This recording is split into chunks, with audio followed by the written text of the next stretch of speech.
fires mid-on and finishes it off. Sanju Special Samson. 2026 T20 ലോകകപ്പിനുള്ള Indian team പ്രഖ്യാപിക്കുമ്പോൾ ഓപ്പണറുടെയും wicket കീപ്പറുടെയും റോളിൽ സഞ്ജു സാംസണിന് സ്ഥാനം ഉറപ്പായിരുന്നു. ടീം മാനേജ്മെന്റും കോച്ചും ക്യാപ്റ്റനും സഞ്ജുവിന് ഉറച്ച പിന്തുണ നൽകിയിരുന്നു. എന്നാൽ ലോകകപ്പിന് തൊട്ടു മുമ്പുള്ള ന്യൂസിലൻഡിനെതിരായ പരമ്പരയിൽ സഞ്ജു മോശം ഫോമിലാവുകയും ഇഷാൻ കിഷൻ സെഞ്ചുറി അടക്കം ഗംഭീര തിരിച്ചുവരവ് നടത്തുകയും ചെയ്തതോടെ ഇന്ത്യയുടെ പ്ലേയിങ് 11-ൽ വീണ്ടും മാറ്റം വന്നു. ഓപ്പണിംഗ് സ്ലോട്ട് ഉറപ്പിച്ച് രണ്ട് ഇടങ്കയ്യന്മാരായ അഭിഷേക് ശർമ്മയും ഇഷാൻ കിഷനും, മധ്യനിരയിൽ തിലക് വർമ്മ, ഫിനിഷർ റോളിൽ റിങ്കു സിംഗ്. ഈ സ്ക്വാഡിൽ ഇനി സഞ്ജു സാംസണിന് കൂടി റോൾ ഉണ്ടോ? വാർത്താ സമ്മേളനത്തിൽ ക്യാപ്റ്റൻ സൂര്യയോട് സഞ്ജുവിന് ഇനിയൊരു അവസരം കൂടി നൽകുമോ എന്ന ചോദ്യത്തിന് ഇതുതന്നെയായിരുന്നു അദ്ദേഹത്തിന്റെ മറുപടി. ആർക്ക് പകരം സഞ്ജുവിനെ കളിപ്പിക്കണമെന്നാണ് നിങ്ങൾ പറയുന്നത്? അഭിഷേകിന് പകരമോ അതോ തിലകിന് പകരമോ? मतलब आप बोल रहे हो मैं अभिषेक की जगह पे खिलाऊं उसको, तो मतलब तिलक की जगह खिलाऊं? സൂര്യ പറഞ്ഞതിലും ശരിയുണ്ടായിരുന്നു. അവസരങ്ങൾ മുതലെടുക്കുന്ന പ്രതിഭാശാലികളായ താരങ്ങൾക്കിടയിൽ സമ്മർദ്ദം താങ്ങാനാവാതെ സഞ്ജു പതറിപ്പോയിട്ടുണ്ട്. അത് ടീമിൽ അയാളുടെ സ്ഥാനം വല്ലാതെ പ്രതിസന്ധിയിലാക്കുകയും ചെയ്തിട്ടുണ്ട്. ലോകകപ്പിലെ ഫേവറിറ്റ്സ് ആയ ടീം ഇന്ത്യയുടെ പ്രകടനം ആദ്യ മത്സരം മുതൽക്ക് തന്നെ അത്ര പ്രതീക്ഷ നൽകുന്നതായിരുന്നില്ല. ക്യാപ്റ്റൻ സൂര്യകുമാറിന്റെ മാച്ച് വിന്നിംഗ് ഇന്നിംഗ്സ് ആണ് ആദ്യ മത്സരത്തിൽ ഇന്ത്യയെ വിജയത്തിലേക്ക് എത്തിച്ചത്.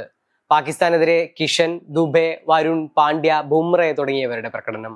ഗ്രൂപ്പ് ഘട്ടത്തിൽ നമീബിയക്കെതിരായ മത്സരത്തിൽ മാത്രമാണ് സഞ്ജുവിന് ടീമിൽ ഇടം കിട്ടിയത്. 8 പന്തിൽ 22 റൺസ് നേടി സഞ്ജു ടീമിന് മികച്ച തുടക്കം നൽകിയിരുന്നു. സൂപ്പർ 8-ൽ ദക്ഷിണാഫ്രിക്കയോട് ഇന്ത്യ അതിദയനീയമായി തോറ്റു. ടീമിന്റെ ബാറ്റിംഗ് ലൈനപ്പിലെ പാളിച്ചകൾ തുറന്നു കാട്ടുന്നതായിരുന്നു മത്സരം. ഈ ടീം ഒരു ശരാശരി ടീമാണെന്നും ഈ ലോകകപ്പ് നേടാനുള്ള കെൽപ്പില്ലെന്നും വിമർശനങ്ങൾ ഉയർന്നു വന്ന കളി. മത്സരത്തിലും സഞ്ജുവിന് ടീമിൽ സ്ഥാനമുണ്ടായിരുന്നില്ല. സിംബാബ്വെക്കെതിരായ കളിയിൽ വീണ്ടും താരം ടീമിലെത്തുന്നു. ഈ ലോകകപ്പിൽ ഇന്ത്യയുടെ ഉയർത്തെണീപ്പ് കണ്ട മത്സരമായിരുന്നു അത്. സഞ്ജു എന്ന അഗ്രസീവായ വലങ്കയ്യൻ ഓപ്പണർ പ്ലേയിങ് 11-ൽ കൃത്യമായി ഇമ്പാക്ട് ഉണ്ടാക്കി. വലങ്കൈ ഇടങ്കൈ കോമ്പിനേഷൻ ടോട്ടൽ ബാറ്റിംഗ് ലൈനപ്പിന്റെ തന്നെ ഡെപ്ത് വർദ്ധിപ്പിച്ചു. സഞ്ജു, അഭിഷേക്, കിഷൻ, സൂര്യ, തിലക്, പാണ്ഡ്യ, ദുബെ, അങ്ങനെ കൃത്യമായ കോമ്പിനേഷൻ. 15 പന്തിൽ 24 റൺസ് എടുത്ത് സഞ്ജുവിന്റെ ആക്രമണോത്സുക തുടക്കം. പിന്നീട് ബാറ്റ് എടുത്തവരെല്ലാം തിളങ്ങി. Indian team total 256. സിംബാബ്വെക്കെതിരെ 72 റൺസിന്റെ ആധികാരിക ജയം. പക്ഷേ ആ വിജയം പോരായിരുന്നു ഇന്ത്യക്ക് സെമി കാണാൻ. സഞ്ജുവും ആരാധകരും ഇത്രയും കാലം സഞ്ജുവിനെ പിന്തുണച്ചവരുമെല്ലാം സ്വപ്നം കണ്ട പ്രകടനം വെസ്റ്റ് ഇൻഡീസിനെതിരെയാണ് സംഭവിക്കുന്നത്.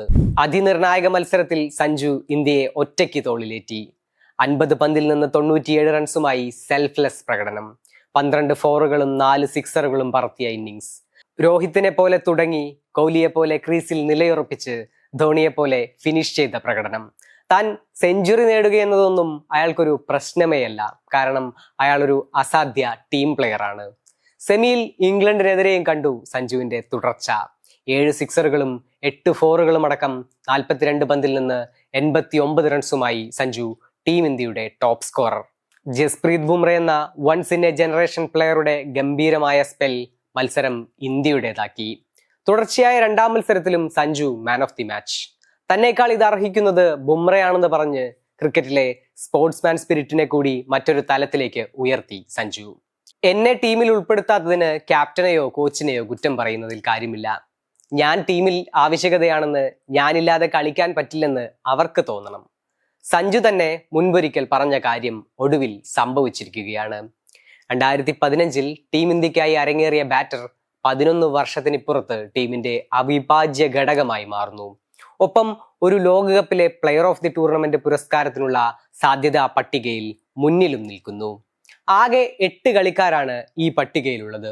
അതിലുള്ള ഒരേ ഒരു ഇന്ത്യക്കാരനാണ് സഞ്ജു. വെറും 4 മത്സരങ്ങളിലാണ് ഈ ലോകകപ്പിൽ കളിച്ചത്. 77.3 ശരാശരിയിൽ നേടിയത് 232 റൺസ്. Strike rate 201.73.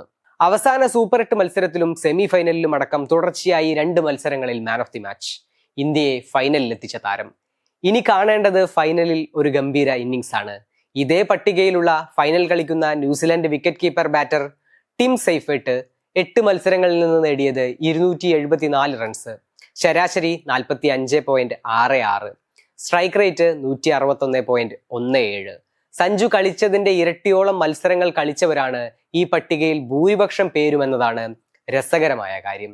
കളിക്കാൻ അവസരം കിട്ടുമ്പോൾ അതെല്ലാം തുലച്ചു കളയുന്നവനെന്നും, പന്ത് നോക്കാതെ വരുന്ന പോലെ ബാറ്റ് വീശുന്നവനെന്നും, ക്രീസിൽ നിലയുറപ്പിച്ച് കളിക്കാൻ സാധിക്കാത്തവനെന്നും, അനാവശ്യ ഷോട്ട് കളിച്ച് വിക്കറ്റ് വലിച്ചെറിയുന്നവനെന്നും അങ്ങനെ തുടങ്ങി വിമർശനവും പരിഹാസവും കളിയാക്കലുകളും ഏറെ ഏറ്റുവാങ്ങിയിട്ടുണ്ട് സഞ്ജു. എന്നാൽ ഈ ലോകകപ്പിൽ കിട്ടിയ അവസരങ്ങളിൽ സഞ്ജുവിന്റെ ഗെയിം കൃത്യമായി മാറി. 3 സ്റ്റമ്പുകളും തുറന്നുകാട്ടി ബാക്ക്ഫുട്ടിലായി പന്തുകളെ നേരിടുന്ന രീതിയെ ഇല്ലാതായി. ഒരു പന്ത് ബൗണ്ടറി കടത്തിയാൽ അടുത്ത പന്തും ബൗണ്ടറി അടിക്കാൻ നോക്കുന്ന കളി മാറി.